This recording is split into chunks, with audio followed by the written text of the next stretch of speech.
Hi everyone, we need to talk about this.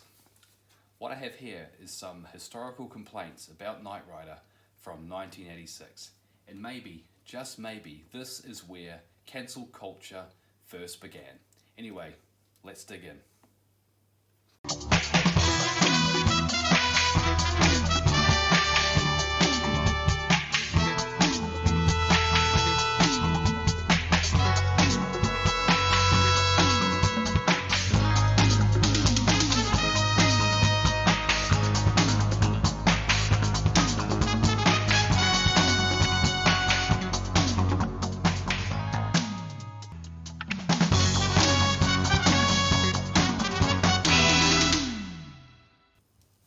So while Joe's out filming his Not a Director's Cut series, I thought I'd jump in and talk about some other Knight Rider history, the history of Knight Rider complaints. So these two complaints come from New Zealand and they're from our National Archives, which date back to 1986. So a bit of context, Knight Rider was a huge show, not just in the States but also around the world. In places like New Zealand it was pulling about 22% of the viewership, so pretty massive show in its day. 1986 was also the year that season 4 was screening, the final season. So the first complainant is a Mr. Turner. Now Mr. Turner, for a bit of context, is a serial complainer. What I mean by that, he complained 22 times about television shows between 1985 and 1989. And further that, he also complained another 11 times about advertisements. So this guy made quite a sport of complaining. And the process was, back in the day, was if you had a complaint about a television show or something offended you, you would write a letter to the Broadcasting Corporation of New Zealand, who upon receiving your complaint would review the episode with the television network and then decide whether your complaint would be upheld or not. I'm pleased to say that Mr. Turner's complaint was not upheld, but it's interesting to see what people were complaining about. So this particular complaint dates to an episode which screened on the 2nd of May 1986, which happened to be Night Behind Bars.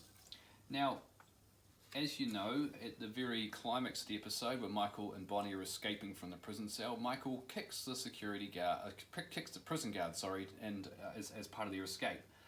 So this is the bit where Mr. Turner is focusing on. He only saw it briefly when he was flipping between channels, but he was most offended, and he wrote a letter to the Broadcasting Corporation of New Zealand saying that he thought that the violence was unjustified, and also it was out of context with the episode. Not that he's seen any of the other rest of the episode, but anyway, that's beside the point. And he's also gone on about whether it sharpens or doesn't sharpen human sensitivities, whatever that means. So basically, a long letter around the concern about that particular scene.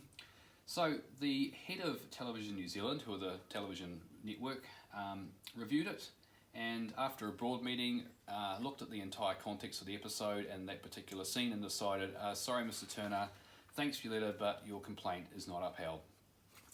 So that was the first one. The second one we could find was from a Ms. Clare. Now, Ms. Clare was complaining about the episode Night Flight to Freedom that screened on the 27th of June 1986. And this particular scene she was concerned about was the scene where Michael Knight was lined up with the firing squad and he was shot. Now, as we know in the episode, Michael was not really shot, it was all staged, but still Ms. Clare was very concerned about that and thought it was just an unacceptable level of violence on television. So she wrote a nice long letter about it, expressing that once again, this human sensitivity thing comes in. It didn't sharpen it at all, so she was very concerned. So through the same process, New Zealand Broadcasting Corporation reviewed it, talked to the television network, they reviewed the episode, looked at that particular scene, and decided it was, once again, it was within the guidelines, nothing to see here. And actually, interestingly enough, the head of programming also mentioned that, hey, this is actually a show about a talking car. The car is actually the main focus of the show, so you can't detract away from that. So the violence is not out of step with what other violence that was on TV at the time or with other similar TV shows. So once again, not upheld. Nice letter back, thanking her for a letter, and your complaint will not be going any further. So anyway, a bit of interesting Knight Rider history there from 1986 and what people were concerned about. So before we go, I I just want to talk about this car. This, as you may be aware, is a tour car. This is a car that toured around shopping malls around Australia and New Zealand back in the 80s. It's now been lovingly restored, and there's a video about that actually on the Historian's YouTube channel. We'll put a link to it below. And also another video about the tour cars in general. There was 6 of them and they toured around the world. This lucky car has survived, and as you can see, it's doing what it did back in the day. It lit up and you could have your photo taken in it. So we are going to get this car back into public again, and we're going to have a showing and get it back into a shopping mall. So looking around September this year, dates will be finalised and the venue will be finalised, but it will be in Auckland, New Zealand. So if you are in the bottom part of the world, you want to come along, keep an eye on the Historian's channel. We'll release more information soon. And if you sat in this car when you were a kid and you want to recreate it, there'll be a chance to do that. Anyway, good to talk to you all, and see you next time. Bye. And now, while we listen to Joe's selection of Knight Rider music that we received directly from Don Peake himself, we'd like to thank these Patreon supporters. We are featuring these fine supporters at our Knight Rider Prop Restorer level. Thank you very much for your support. And for those of you at the Knight Rider History Hunter level, we're recognizing you right now in the description. Now, if you enjoyed seeing this golden nugget of Knight Rider history being rescued from obscurity, then please consider supporting us on Patreon. Your support would empower us to bring you even more of these historical nuggets.